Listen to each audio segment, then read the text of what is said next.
Hello and welcome to Northern Undead Asylum with me, GRJDwyer, on an in-depth look at the character creation options and screen in Demon Souls.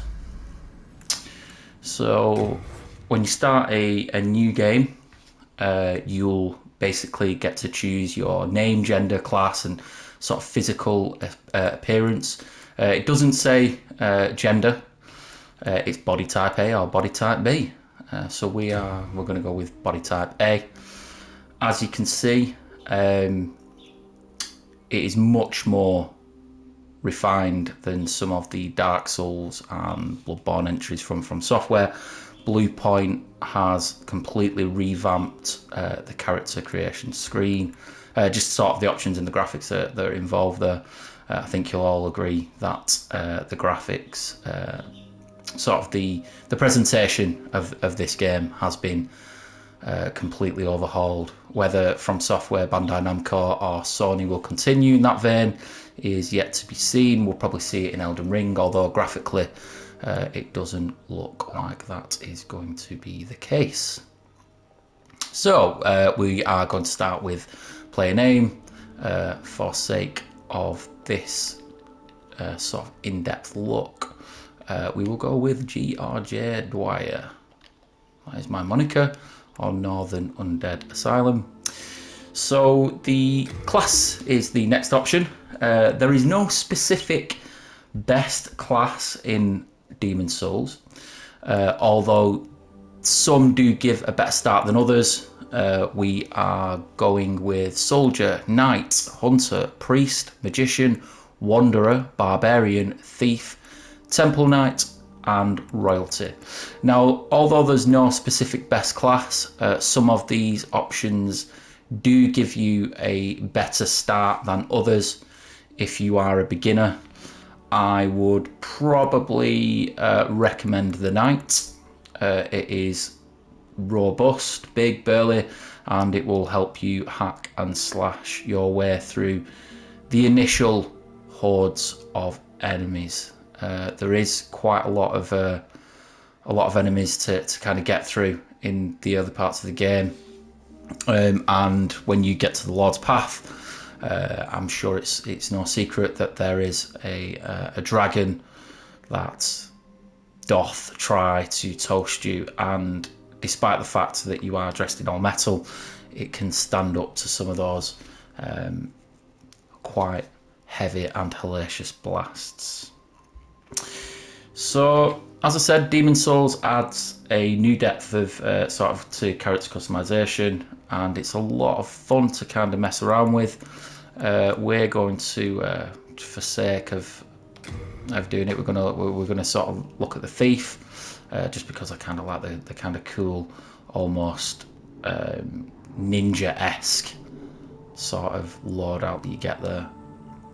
A lot of detail has been put into the sort of the clothing and the weapons, and you know the kind of fashion souls that comes with the From Software games, etc.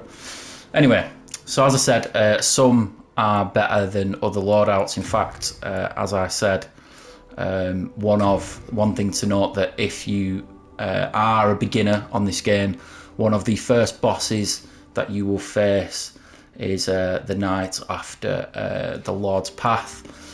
Royalty does give you I think it gives you the catalyst, but it gives you the soul arrow that you can see on the right hand side there.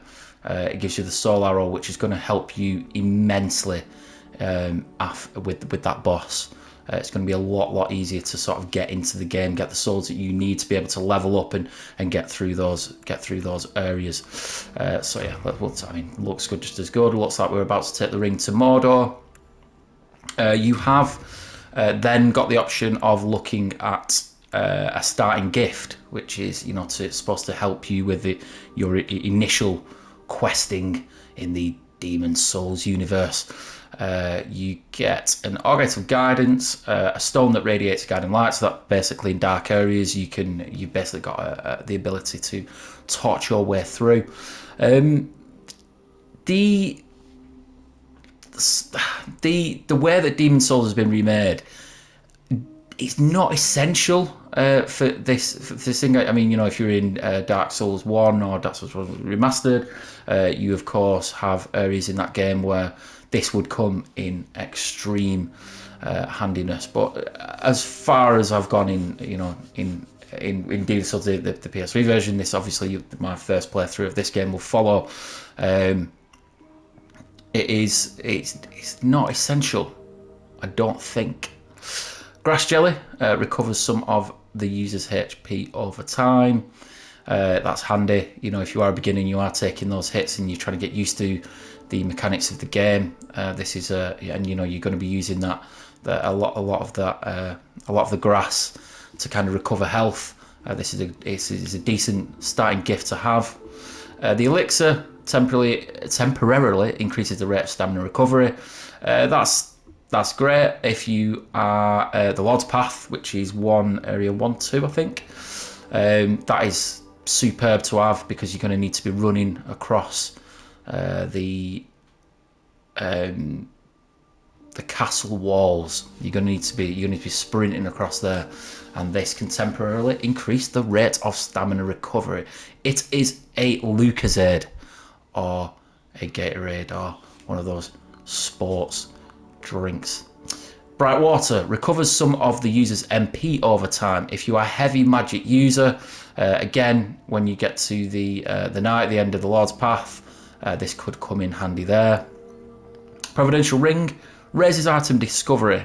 If you are somebody that likes to hunt for secrets and items in the Demon Souls world, this would come in handy. It would increase the item discovery rate.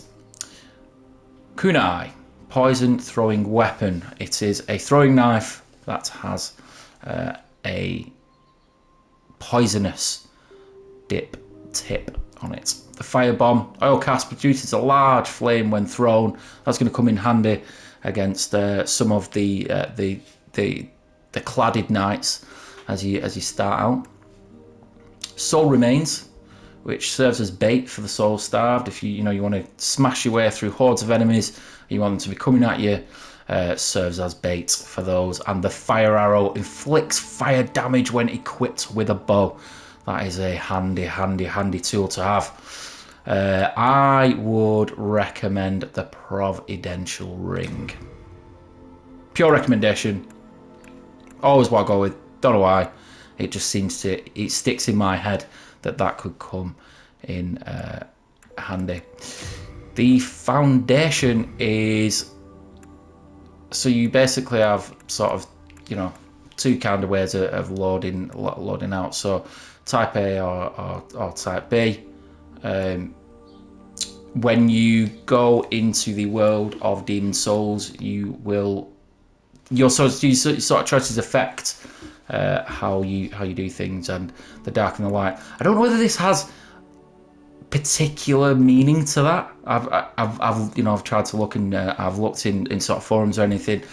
I don't think it does. I think it it just kind of makes you look maybe a little bit more evil. Temple Knight. If we go to the foundation on that, we have style A or style B. Again, just makes it, I think it's a bit more burly sort of thing. I don't know whether actual, and the animations there as well. You can either look like you mean business or you're a bit more chilled about things. We can look at just quickly which each foundation type is. Foundation A, Foundation B, Foundation A, World War One, Foundation B, World War One, Italian Flame Soldier. Kind of like that they've taken some inspiration there. Knight. I think we just actually looked at that, to be honest, but yeah, no we didn't. So classic Demon Souls there. It's the cover artist, or you can kind of go a little bit more Magneto with that one. Hunter, our foundation, type A and type B. Again, you can kind of go Wish version of Darth Vader, or you can go Wish version of Shredder from the Turtles. Priest. I've never seen a priest look like that, but you know, we are fighting dragons and such. Type A and Type B. You got your classic sort of medieval knight there, although, you know, looking a little bit uncomfortable. That chainmail looks to be doesn't look suited. Yeah, kind of cool from the back, that one though. I like it indeed. We have the Magician. We've actually already looked at that one. Wanderer. I think did we look at that one? Type A, Type B. No, you've got very Japanese inspired on both of them there. That looks pretty ace. Barbarian. I mean, okay. Kind of rocking it there. Bit of Conan going down with the club and stuff, which I don't think really suits the world of Demon Souls. The Barbarian itself. Thief, absolutely love this. I think it just looks superb. You know, Type A and Type B, both of them are, you know, leather clad, studded. Loving the foundation Type A on that one. Temple Knight, as we kind of went through there. Again, looking a little bit more burly. We had a look at that one before. And Royalty. Again, Type A, Type B, definitely a bit more samurai inspired there. So anyway, as I said, we are, in fact, we'll go with one. So I'm going to go on Barbarian just because we can see more of the character customization on there as we click through to appearance. There are quite a lot of presets that already come through. All of them looking quite hipster in variation. For some bizarre reason, that actually looks like my partner. They must have got my partner to do a preset there. Some of these are a little bit more wild and wacky than others. You kind of got the Marvel inspired universe preset on number 2. It's terrifying. Ring going on there with Hulk and the Joker. And then got some classic, you know, sort of high fantasy looks a little bit like your man from Game of Thrones. The guy that everyone picked on at school, which was me. And then, you know, you got a couple of WWE wrestler types looking here, and that is some serious style going on there. Liking that, my friend. Last page. Some really dorky looking ones, to be honest. Kind of 80s horror movie flick. No, thank you. Some of these are awful presets, but it gives you a good idea and a good kind of, you know, overview of what it looks like. The you know, the in-depthness of the character creation screen. So here we've got presets: skin, face, brow, eyes, ears, nose, mouth, jaw, hair, facial hair, and decals. None of these particularly make any difference to the way that your character will perform in the Demon Souls universe. But, you know, I always like to think that a cool looking character makes me perform better. So you've got, so when you come into, when you start doing it yourself, you've got the skin and base tone. So you start off with the base tone, you can do tint, you can change the age, that just, you know, adds a few more wrinkles and wisdom, not wrinkles, to the character's face, and a little bit more fun or a little less fun, as I like to say. But base tone, you have sort of classic tones of race. We have no boundaries here at Northern Asylum. I'm going to go for sort of like a Middle Eastern. I think I'm feeling a little bit more exotic than cloudy England. tint, you can kind of, you know, you can kind of do what you want. I've seen some amazing creations that, you know, look like famous characters. I've seen Shrek. I've seen sort of a great variation of the Joker. I've seen some classic characters from everyone. Some guy made one that looks bizarrely like the Mandalorian in his build and everything. So, but yeah, you can kind of start that off here if you want to base your character on someone fantastical or someone that is of a galactic skin tone. But I think we are. Oh, I think we have kind of stuck ourselves on there, looking a little bit ill. Saturation, you can make the color brighter, or you can kind of make it look like you've been in sunny old England for some time. Brightness as well, you can kind of make those darker skin tones. Real good way of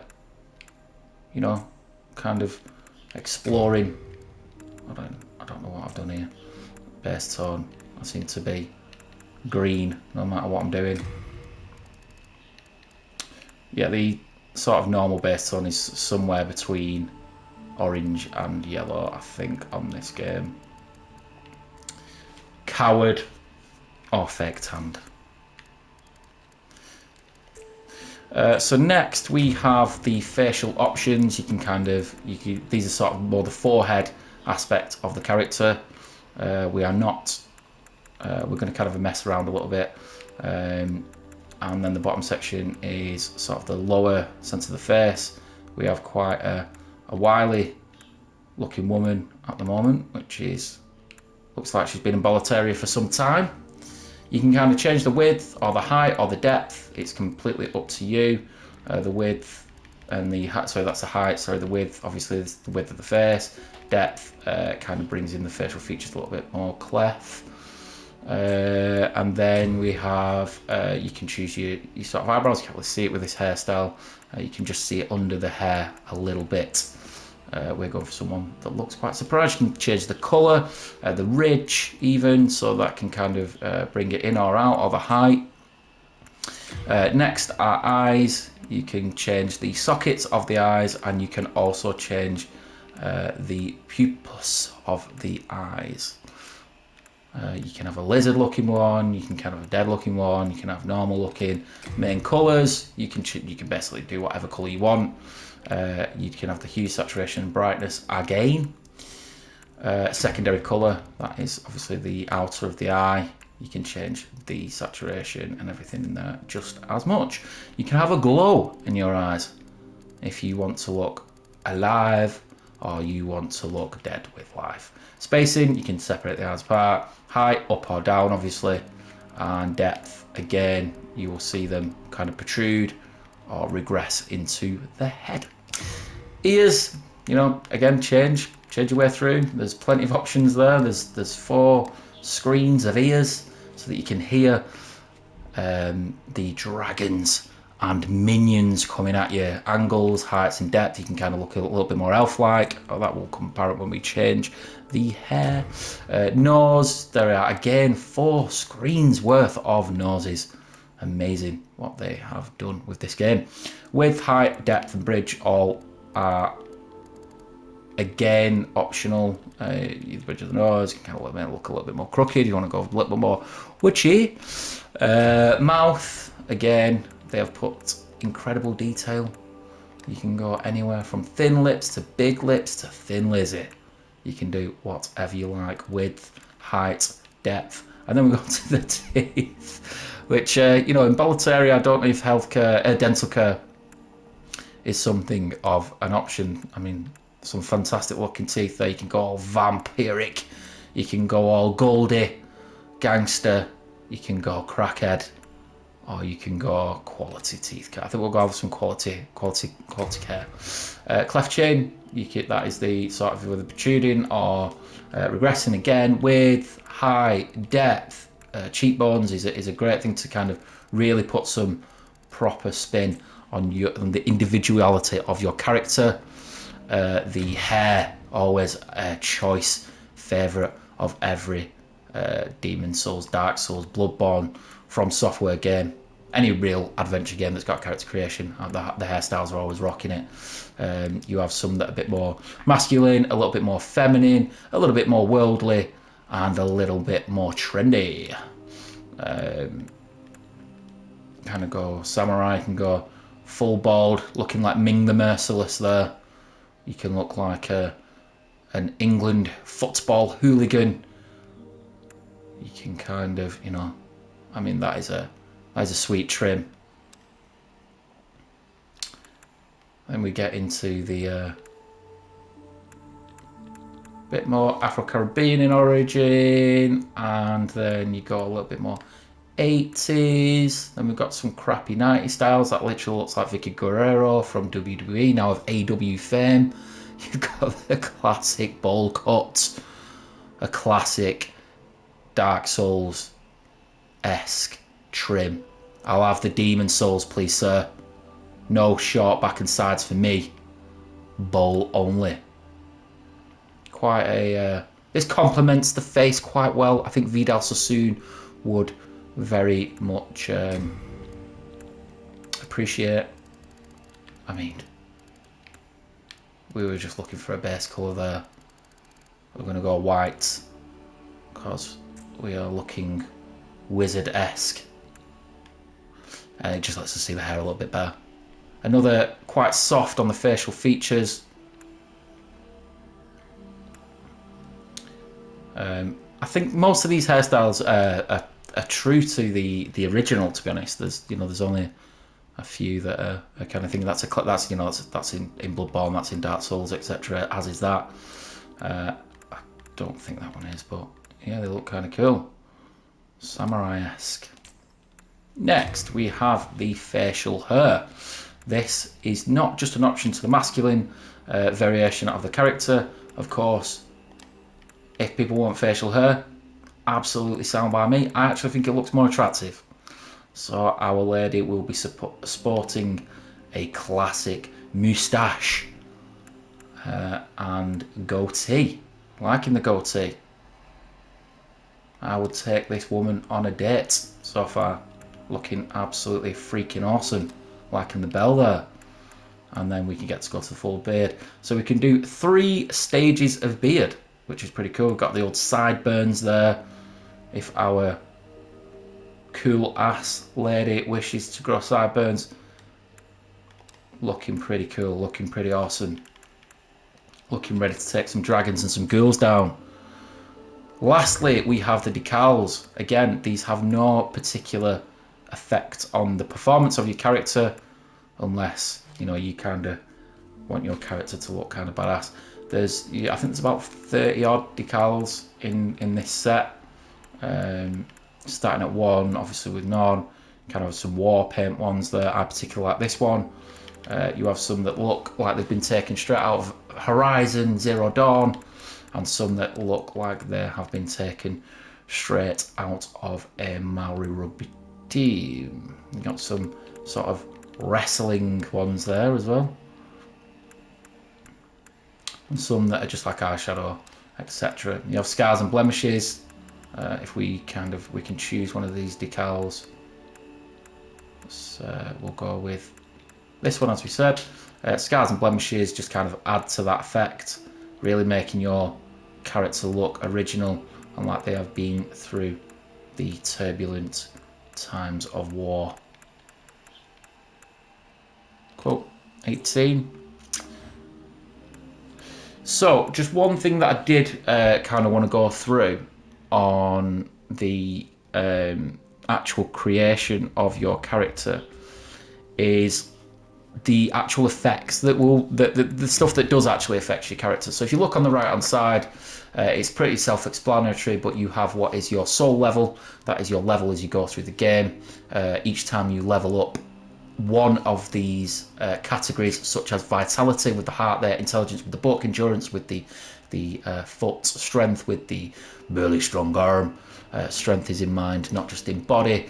Dexterity is the hand, magic is the weird ghost sort of piao piao thing, faith the star, and luck the Easter egg with a I think that's another star. Each time you level up one of these categories, it will affect your soul level, unless you are a maniac, such as the Forlorn Light, who goes through things on soul level 1. You know, I mean, I think you get to soul level 1 only by being royalty. So the only way you could go through the entire game as an absolute maniac, such as the Forlorn Knight with soul level 1, is by choosing royalty. You could choose one of the other classes and go and die when there's an invasion into the world of Bolteria by a fellow online player. I think you can get down to soul level 1 that way with each one of the other classes, but royalty, soul level 1. If you're a madman, if you want the ultimate challenge, go with royalty. As you can see, sort of some of these have better starts than others. Soul level 4 for the Temple Knight, soul level 9 for the Thief, soul level 9 for the Barbarian, 6 for the Wanderer, 6 for the Magician, 6 for the Priest, 6 for the Hunter, 4 for the Knight, and 6 for the Soldier. These all have different sort of starting sets: vitality, endurance, strength, dexterity, magic, faith, luck. You can kind of look at them as you go through. So if you're kind of looking for more of a strength build, might be a wise decision to go with the Knight. If you are looking for more of a well-rounded character, maybe the Hunter. Again, with the Priest, although the healing ability that comes with that is decent. The Magician, for somebody that is definitely looking more of a magic build, obviously because it's a magician, so he's starting with 15 magic there and 15 intelligence. That's going to really help you as you start out with some of your range attacks and things like that. That's a good one to go with. The Wanderer is definitely more the dex, the demon dex build. I'm sure that you will know if you are, even aware of the community that surrounds the Demon Souls, Dark Souls, Soulsborne games. Dex is not well received. I have no problem with it. I level Dex. It is what it is.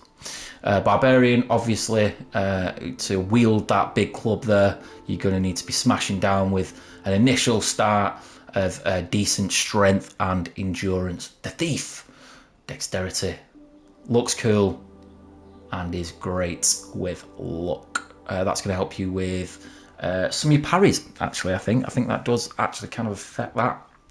Correct me if I am wrong. And some of your hits and stuff like that. And staggering, etc. Temple Knight, nice and well-rounded there. Balance with endurance, strength, dexterity and faith. Lacking a little bit in luck, though. Royalty coming in, again, as I said. Nice and balanced, but starting initially with lower health. That is definitely the optimal challenge, I think. Although, if you are going to go against the Knight early doors, you're going to want that Soul Arrow. Although it is purchasable. Let's just run through those classes one more time. Soldier, a low-class soldier that always stands at the front line of battlegrounds with high vitality and durable armor, equipped for encroaching dangers. The Knight is a knight class of a rather advanced area of southern Bolteria, fitted with sturdy armor and adept at close combat, ready for ensuing situations. The Hunter is a specialist at outdoor activities, wields an axe and bow, well versed to deal with both manners of danger. The Priest, a soldier of the church that believes in the God of this world, adept at close combat and can draw upon a restorative miracle. I like that the faith is quite higher there because, of course, they are faith worthy. Magician, a commoner that officially learned spells, skillfully commands magic spells with high intelligence to deal with combat afar. Wanderer, a lightly equipped soldier that continues an aimless journey, wields a falcon and dagger to handle situations requiring quick wits and fast reactions. Barbarian, a person from a primitive civilization, so you say. Though lacking in gear, pure strength matched with high health, wielding, and a powerful club. Thieves are hired by royalty and engage in dirty jobs. Specialises in crafty and indirect tactics over conventional methods. Temple Knight, a special knight that protects the Temple of God. Heavily clad and equipped for crowd control, who draws upon restorative miracles. A person of royal descent is royalty who has officially learned spells. Commands the spell Soul Arrow with the benefits of a rare ring. One thing to note is that you cannot respec your character. It is true that if you visit the statue in the Nexus, that you can respec your person, as in you can reset the appearance of your character, but the only way to do that, to respec your character, is by going against another character and they use the Soul Suck ability on you, which means that you'll still have to go back and earn all the souls and you know, carry on doing that. I would suggest that you kind of think wisely about how you spec your character. We may do a video later on the series of this game where we look at how to sort of build a nice well-rounded character, or you know, go down the path of magician or strengths build. But for this first play, we have just gone sort of in depth on what that kind of is. Just to give you a little bit of a heads up there on what they actually load out in. The soldier comes with a plate set, broadsword. I think that's the short spear. The short soldier's shield. They get. I think they load out with quite a lot of Crescent Moongrass, which is the healing ability. The soldier's lotus and a few bolts for their crossbow. You don't actually. I don't think it actually comes with a crossbow. No, it doesn't. It doesn't. So you get the bolts, but no crossbow, which is pretty damn stupid. But you will get it quite early on if you kind of smash through some of those early crossbow wielding knights. You might have to go back a few times and do that. But it is what it is. The knights. Yep, we've got the knight there. I've wrote a few notes down here. They come with the fluted set. The long sword, the melee breaker, so the mail breaker and the kite shield. They get Crescent Moongrass, Half Moongrass, and Noble's Lotus. The hunter, the leather set, comes with a battle axe, longbow, and a leather shield. They get 50 arrows, Crescent Moongrass in at 10, and 10 of the Orgite of Guidance. The priest, the chainmail set, for quite obviously there. They load out with a mace, the Talisman of God, a heater shield, which is good for repelling fire. They only get 3 Crescent Moongrass, but it does start with the Heal Miracle. The magician comes out with the wizard set, which I love the sound of. The short sword, the wooden catalyst, the leather shield, and they have 6 Crescent Moongrass and 6 fresh spice for, you know, reloading that magician's gun, as it was supposed to be. It also comes with I think it's the flame spell. Just bear with me, I will check that. Yeah, it is. It's the flame toss. So it's like you basically throw fireballs, and the water veil, which is a magic spell itself. The wanderer doth come with a falchion, if that's how you say it, a dagger, wooden shield, leather armor, hard leather boots, 6 Crescent Moongrass, and 2 Soldier's Lotus. The barbarian comes with a club, actually 2 wooden clubs. I think that means that you can dual wield those things. I've never tried it. I've never loaded out as a barbarian in the old game. Wooden shield, 5 Crescent Moongrass, and 3 Soul Remains. The thief comes with the black leather set. I just honestly think that is just one of the coolest things I've seen in any sort of Demon or Dark Souls or Bloodborne-esque games, Sekiro as well in that field. But the thief comes with a black leather set, the dagger, the short bow, the buckler. This is it's short melee combat, but that bow is absolutely invaluable as you start the game. You get 20 arrows, 10 throwing knives again for that long range combat, 8 crescent moongrass, and this class starts with the highest luck and is more likely to see items drop than other classes because obviously they've got the high luck there. As I said, you know, for finding things you want that luck to be big. The Temple Knight comes with the Maiden set, the Halberd, Talisman of God, and the Heated Shield. The Talisman is obviously for casting those dumb spells.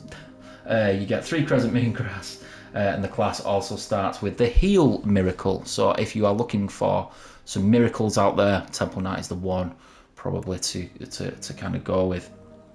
And last, but certainly not least, is the Royalty class, which comes with the Wizard set, the Silver Coronet, a Rapier, which is probably the worst